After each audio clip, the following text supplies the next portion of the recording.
Either the caribou will make a mistake, or after a mile, the wolf will give up.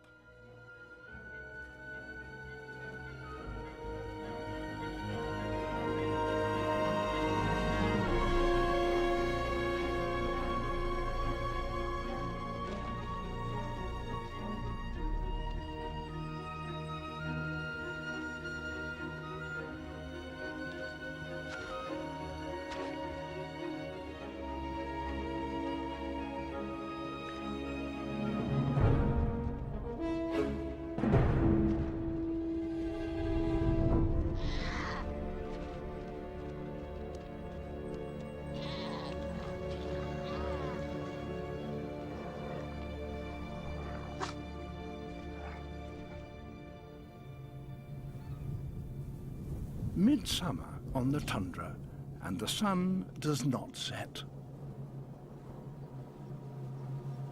At these latitudes, the sun's rays are glancing and not enough of their energy reaches the ground to enable trees to grow. You need to travel 500 miles south from here before that is possible.